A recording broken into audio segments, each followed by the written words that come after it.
snake, you should slap them.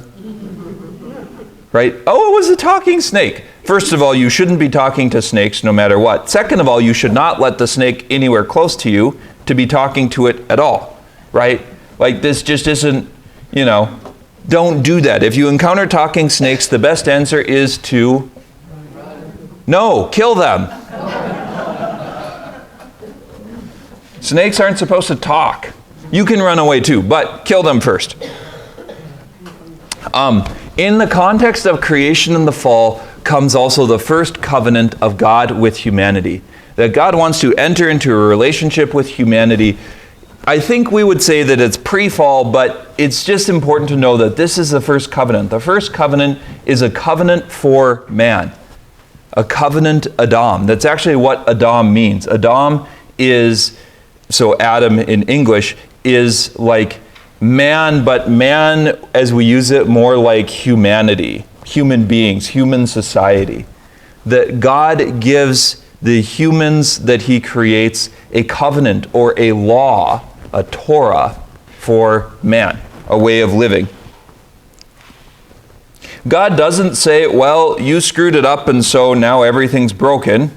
He kind of does say that. But he doesn't just leave people on their own from the very beginning. You could see, like, he confronts the serpent, he confronts Adam and Eve, and he begins work on a process of restoration that will take a long time, and a process of revelation. There's a plan to crush the head of the serpent that we treasure as a promise given to Eve and ultimately fulfilled in Mary, who bears Jesus, who defeats Satan and triumphs over sin and death. There is a deeper relationship that we grow into over time. One piece of it that's important as well is we don't know exactly what it was like for Adam and Eve after the fall. That would be another interesting area to read about and to discover. What did they do? There's a ton of other questions I would like to talk about, but we don't have time. One piece that is important as well, in this part of the Old Testament especially, it's not going to talk too much about what actions are right and what actions are wrong. But very clearly, some things are right and some things are wrong. So how do we know?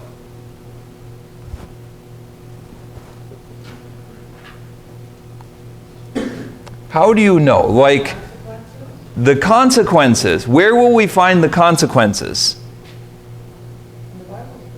In the stories. Exactly. So what happens is, morality is often going to be revealed in how things work. It's not going to comment on it quite as directly. Basically, sin is its own punishment. If you break God's rules, if you break God's story, it's not going to work out all that well. One of the perfect examples of this is polygamy. Several of these people in the Bible, even figures that are revered, like Abraham, have multiple wives or concubines. So that's something that God approves of. Well, it doesn't ever really say that he doesn't. But in lots of cases, having concubines gets people into all kinds of trouble and causes a mess in the story. One of the perfect examples is with Jacob. Jacob has 4 wives that bear him children, and the wives basically go to war. It happens to the people with Abraham as well. Sarah and Hagar don't get along. And in this case, sadly, Sarah throws Hagar out.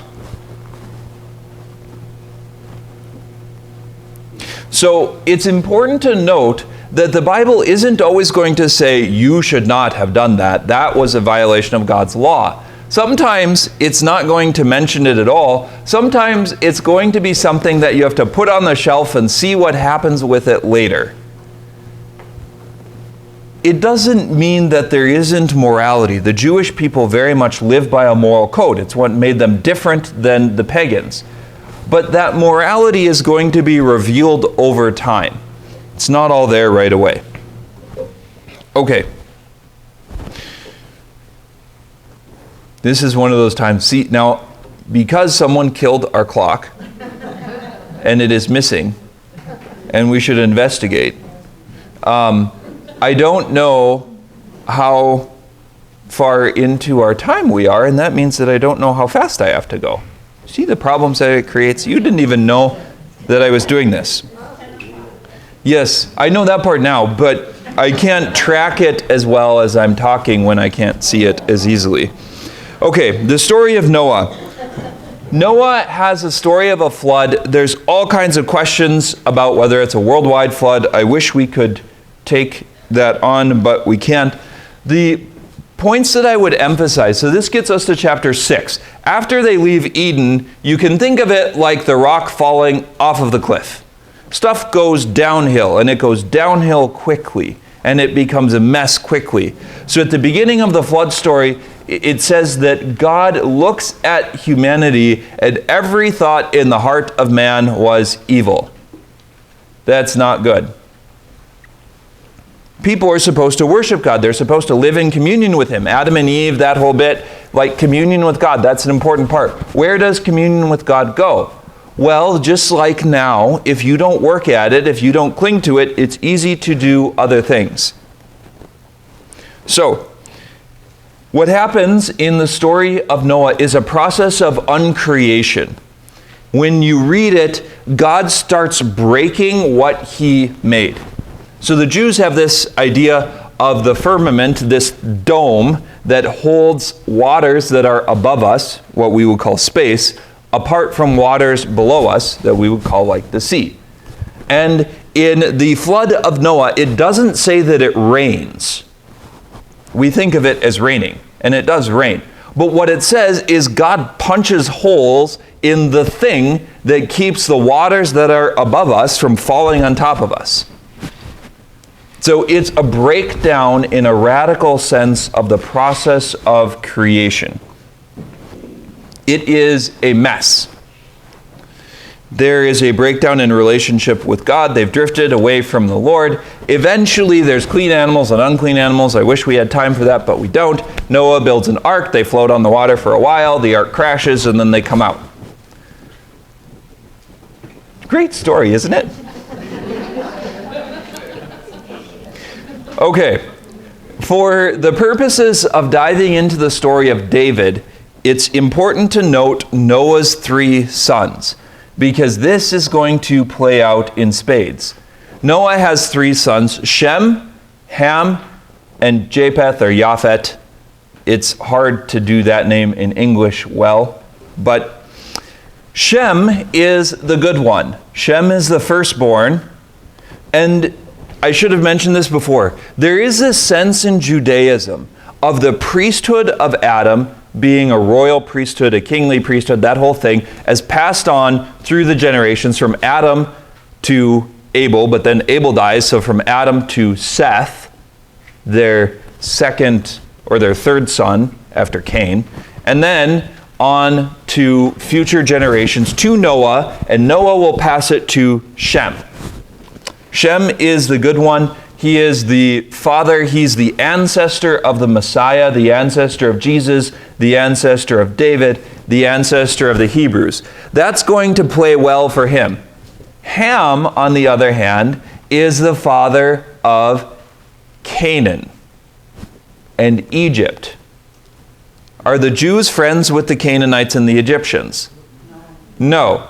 In this kind of worldview, all of the people that the Jews aren't friends with are children of Ham.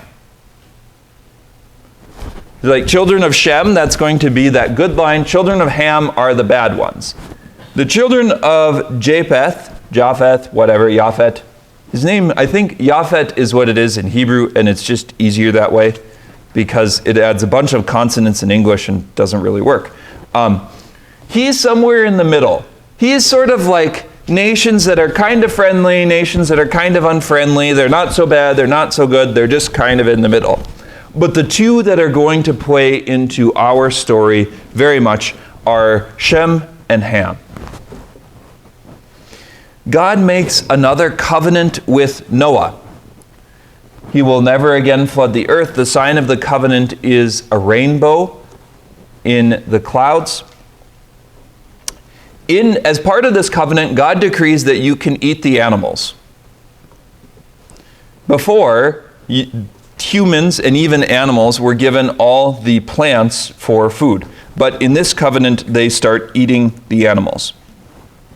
There's also the first note of a moral piece: don't shed blood. That blood is sacred to God. So shedding blood in acts of violence is wrong.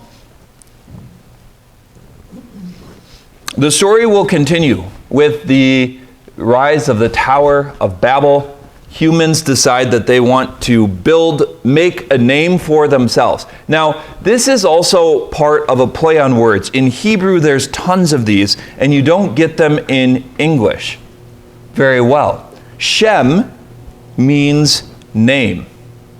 He named his kid name. Don't do this. Discourage kids and grandkids from giving people silly names.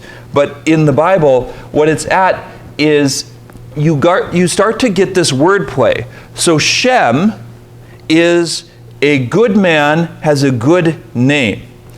In the Tower of Babel, the story says they want to make a Shem for themselves. So instead of finding a name, finding an identity in the worship of God, instead of finding an identity in the covenant, they're going to find an identity in themselves. We are good people, and we are going to build something big to be good, and so that everyone knows how great we are. That is pride, and it also leads to the smashing of the Tower of Babel. But there's that wordplay between Shem and making a name for themselves. And there's all kinds of times in the Old Testament where that phrase will come out, like in the name of the Lord. What it's talking about is something more than just like a personal name like we use it. It's talking about a name in a broader sense, in a way of life, like you have to expand it a little bit. Think of like a family name or a heraldic name that you have in medieval England, that it's a history, it's a tradition, it's a way of life. It involves living in a particular place and doing certain things. Abraham shows up next. He's the next guy in the story that's exceptionally important. He is a pivotal figure. So part of it is Adam is the husband of Eve. In Noah is the father of a family. So we went from husband and spouses to a family. Abraham is the chief of a tribe. Like the covenant is getting bigger. It goes from a couple to a family to a tribe, a people. Abraham is the father of Israel. Abraham is the father of the nation. That's extremely important. He gets a new covenant. The relationship is growing. Abraham is sort of the first one to really listen to the voice of God in the same way, at least in the biblical story. And we know that because he hears the voice of God calling him to leave a land called Ur of the Chaldeans and go to the land that God will show him, and he goes. Abraham is not a perfect figure. He gets into a mess with his maid Hagar and Ishmael. He has some bumpy relationships with the Lord for a while, but he is the father in faith. He is given a covenant that is reaffirmed a number of times. If you remember in the book of Acts, there were only a few things that were done a number of times. One of them was Pentecost. Another one is the conversion of St. Paul. They're two pivotal moments.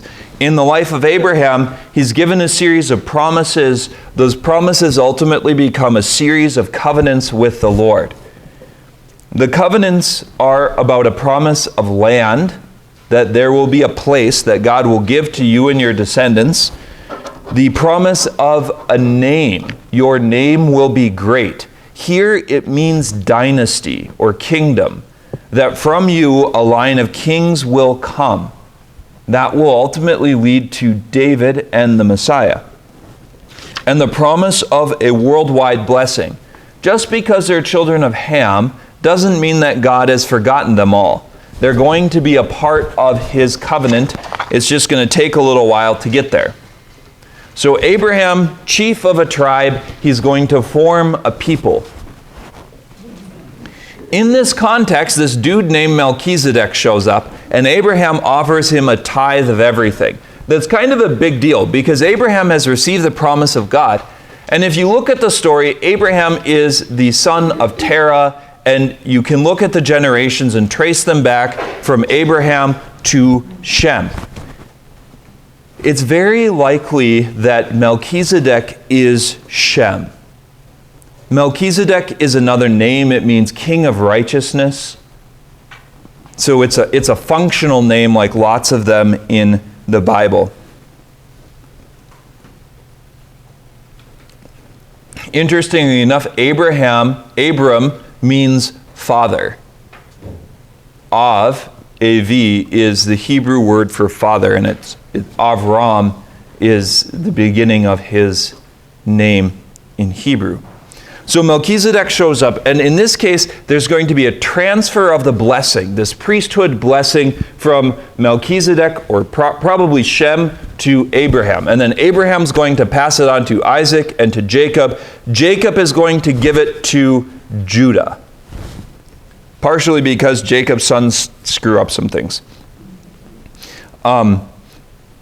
The worship of God is growing. The worship of God is spreading. It's not just one family. Now it's a tribe. There's a people that are involved. Abraham has a son named Isaac. Isaac has lots of really cool stuff happen to him. He's one of the only patriarchs that doesn't commit polygamy. He has one wife, Rebekah. But Rebekah is a bit of a schemer, and she schemes with Jacob to get the blessing to Jacob and not to Esau.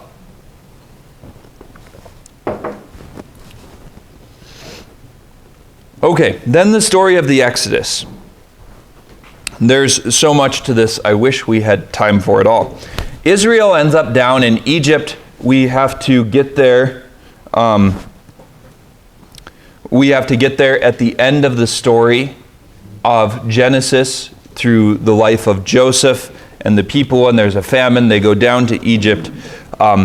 When they get to Egypt, the pieces of this that I want to emphasize is that God hears them and He chooses to rescue them.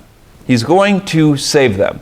He's going to save them through a man named Moses, where God reveals His name at the burning bush. That is a foundational moment for the Old Testament. All of it is building up to this place. We're taking a step into a deeper relationship with God where God discloses His name. He wants to live in covenant with His people. So Moses eventually wanders back from Midian to Egypt. There's plagues. They execute judgment on the Egyptian gods. There's the death of the firstborn son. Now that, again, has a deep significance because Israel is called the firstborn son of God. We talked about man being the priest of creation and bringing creation into the worship of God. And here, there's the death of the firstborn. There is a deep, deep significance to that in a sense that Israel and the whole people left to their own sins would die in their sin. But God chooses to save them as a free and sovereign action. The New Testament picks up on all kinds of this language. It's really, really helpful to sit and ponder. The people ultimately flee the land of Egypt. They take a bunch of their stuff. They despoil the Egyptians, it's called. So the Egyptians give them a bunch of money because the country's falling apart, and they say, please leave us so that we will live. And the Israelites are like, sure, give me your Lexus. That's what they do. So they make off with all the gold of Egypt, basically. They cross the Red Sea. Again, that water thing shows up. Water will be an important thing. They come to Mount Sinai. They meet God there, and God makes a covenant with them. This is the Mosaic covenant. This is the Old Covenant, the Old Testament. Testament and covenant are the same word. This is the big one. Now, the other ones are important too, but in Moses, you have the foundation of a nation. Abraham was the chief of a tribe. Moses will be the patriarch, the father of the nation of Israel. The nation of Israel is founded upon the premise of coming into worship of God, of living in a certain way. There's a much stronger moral component to this. It's expounded in the Ten Commandments, and then there's a series of other laws that are given when the people are at Mount Sinai. They make a covenant with God. One of the greatest parts of the Old Testament is they actually eat a meal with him. It shows up in Exodus, I think chapter 24. They go back up the mountain after the Ten Commandments, and they have this meal, and they eat with God, it says. So meals are going to be a sign of communion. Meals are a place of fellowship. That's definitely going to be true in the life of David. Then there's a covenant ceremony. Moses kills some bulls, he takes their blood, he sprinkles it on the people, he sprinkles it on the altar. They're building altars for the worship of God. That is important too. While they're at Mount Sinai, God reveals the pattern of the temple. He shows them what it's going to look like, and he describes all of its parts. The temple is going to be part of the heart and mind of David in our story. The temple is extremely important. We're going to talk about that again. While they're there, God gives them bread from heaven. This is the manna. Manna is, again, a sign of divine sustenance. God gives it to them. This is a free gift. They save some of it. There's lots of other pieces with that. While they're at Mount Sinai, there's a restriction of the priesthood. The priesthood, until this point, had been passed from father to son, the leader of the nation. Jacob was the last one. Jacob gives the priesthood to Judah, but the fathers of the families are still priests. This part comes out later where they actually take a bunch of the ritual vessels and they give them to the Levites and the family of Aaron. So the priesthood is being restricted from everyone, from the fathers of families to a single tribe. And that in that tribe to a single family in the tribe, the children of Aaron. And in a sense, that's a loss. What is being lost is the sense of responsibility and deeper relationship with God. The people are kind of drifting away, and so it's like the rules are being tightened. They get even tighter after the episode of the golden calf. I still marvel at the silliness of this, because the Bible actually says that Aaron takes the gold from the Israelites and throws it into the fire, and this calf comes out. Now, I have burned lots of things in my life. It's kind of fun to discover what things burn and what things don't, what colors they burn, and all sorts of other things. Never has something come out of the fire that I did not put in it. If it ever did, my first instinct is not to worship it. It's in the talking snake category.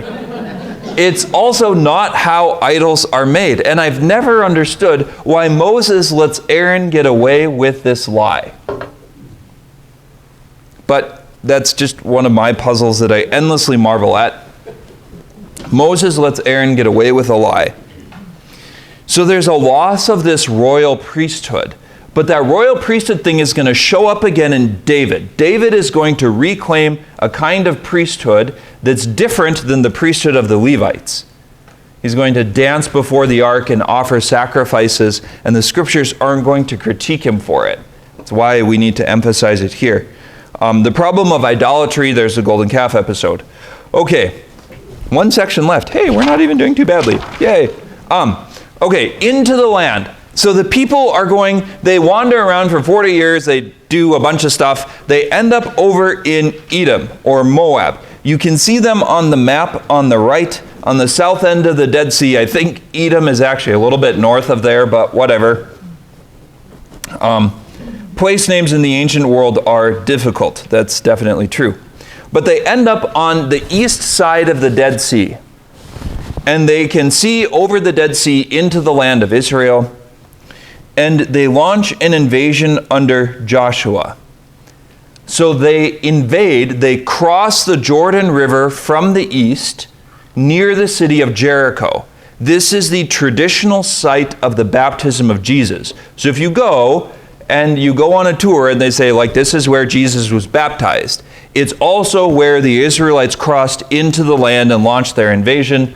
This is the famous story about them going to Jericho. They march around the city, with their trumpets, and the walls fall down and they invade the city and conquer it. Then Joshua launches this invasion. And they begin to conquer cities to the north and the south. They don't conquer everything. It doesn't go all that well.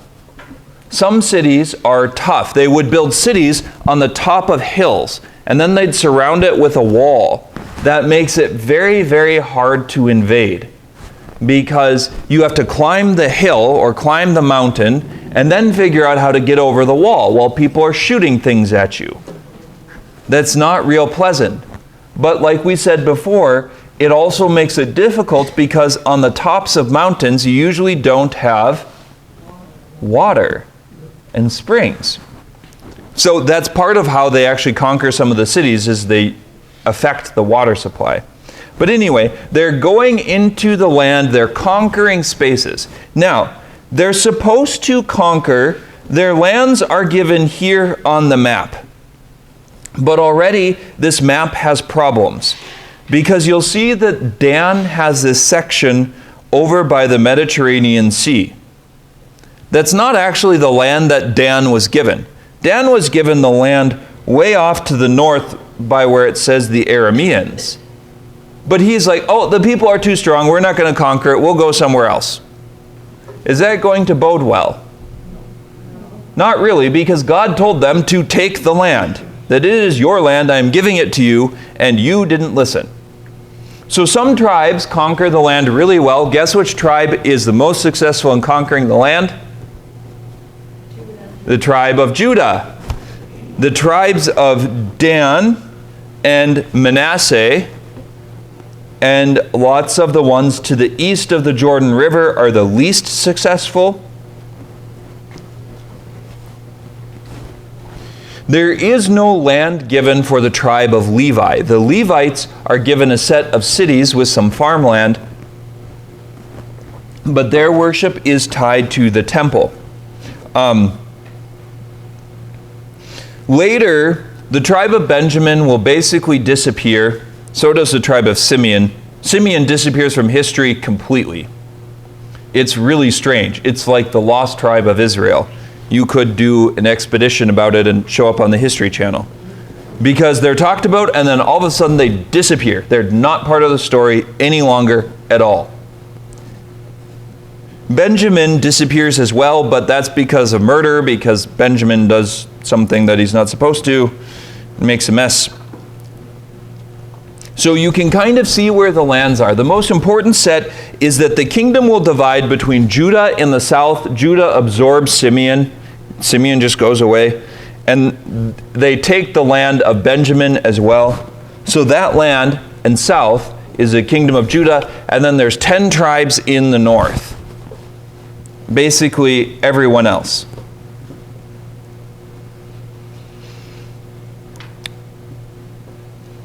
In the time of Judges, the Judges is a really sad book in the Bible. There's one judge from each tribe, and it starts off by saying, like, da-da-da-da, and they sinned worse than their fathers, and they go downhill. And then God sends a judge to deliver them, and they listen to the judge for a while, and then it goes downhill. Downhill, downhill, downhill. Bad, bad, bad. So it gets worse. The story is falling apart.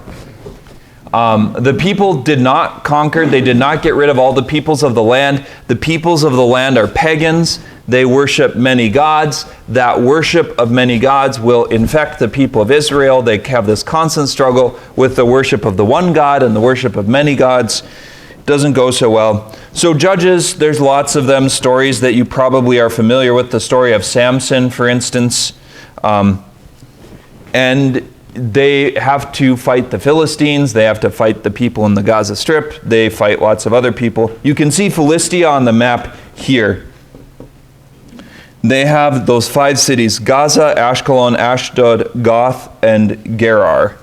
Those are the 5 cities of the Philistines. They are a problem until the life of David.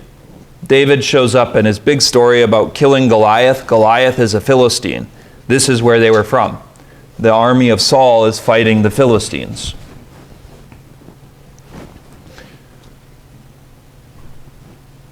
So Judges, they drift away. Ruth is where the book will pick up. We'll start with that in a few weeks yet. Don't worry about that. But Ruth tells the story of the line of David. Ruth is a Moabite. She's from across the river, where a family has to flee because of a famine. There's a famine in the land, so a family goes over there. And Ruth isn't part of the people of Israel by genealogy. She's not a daughter in the tribe of Judah. But she, I would argue, becomes a part of the people by faith. Because she chooses, she says, your God will be my God. Your people will be my people. And Ruth ultimately marries Boaz. Boaz, who is the father of Obed, who is the father of Jesse, who is the father of David the king. So Boaz, Obed, Jesse, David. This is important because it's easy to miss out on the fact that they probably saw their grandkids. They may have even seen great-grandkids, because people tended to get married far younger and start having children far younger than they do now. And you can fit a lot more generations in if people don't die young. If you start having children when you're like 15 or 16, rather than if you're 25. It was very common for people to start having kids in their teenage years. So Ruth is the great-grandmother of David, which is probably why she's chosen to be part of the text that we have that we're going to go with. Then along comes a major change. This is the first book of Samuel, and this is where we're going to pick up with the story of David as well, because Samuel is the first of the biblical prophets. It talks about Samuel and hearing the voice of God, and the revelation of the Lord wasn't common then, and Shiloh is where the ark is, but it's not going so hot. And Samuel becomes the first prophet. And there's this restoration of the priesthood that happens with Samuel, a restoration of worship. It's through Samuel that God will lead the nation, and they will ultimately find and anoint a king. The first king that Samuel anoints is Saul. And the story of the foundation of the kingship isn't so pretty, because the Bible takes it